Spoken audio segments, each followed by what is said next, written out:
So now we're going to take a look at, again, using the zeros and the y-intercept to get an idea of what our parabola looks like. Now without the vertex, we can't be very precise. So again, I'm calling this a sketch of the graph.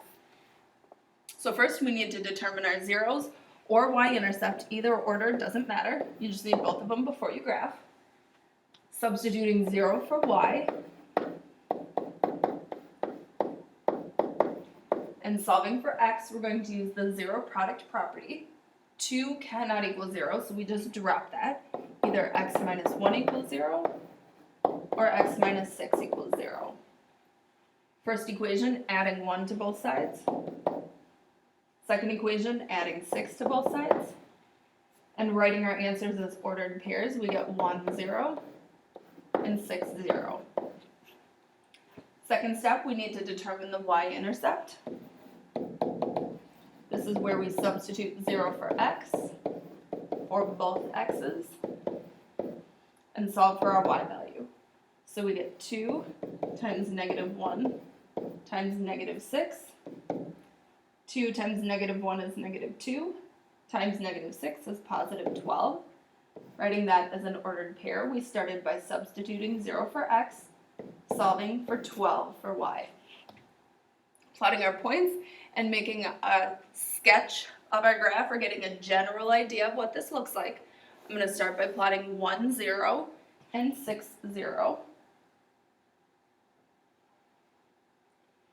0, 12 isn't quite going to fit on the graph, but I'm going to plot it about here, because without it I can't really get an idea of what this graph looks like. So I'm going to come down through my y-intercept to hit my x-intercept. And I'm going to turn somewhere in between my two x-intercepts to get a general idea of what my graph looks like. Last example, finding our zeros, substituting 0 for y,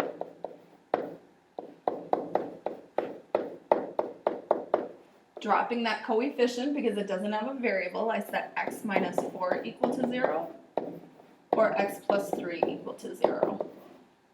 Solving my first equation by adding 4 to both sides.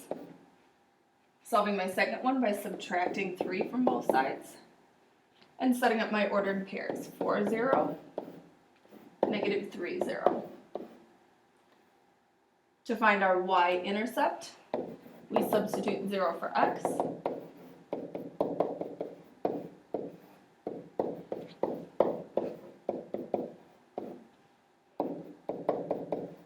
Zero minus 4 is negative 4. 0 plus 3 is 3. Negative 1/2 times negative 4 is positive 2. And 2 times 3 is 6. So our y-intercept, 0 was our x value, 6 is our y value. So we're going to plot these points and make our parabola, starting with my zeros, 4, 0,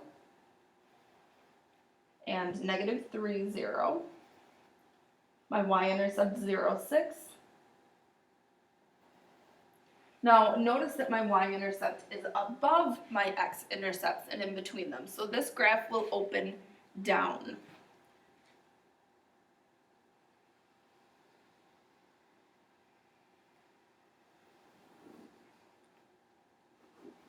Don't forget arrows on the end of your parabola, and just turn it somewhere between your x-intercepts. And here's your U-try problem.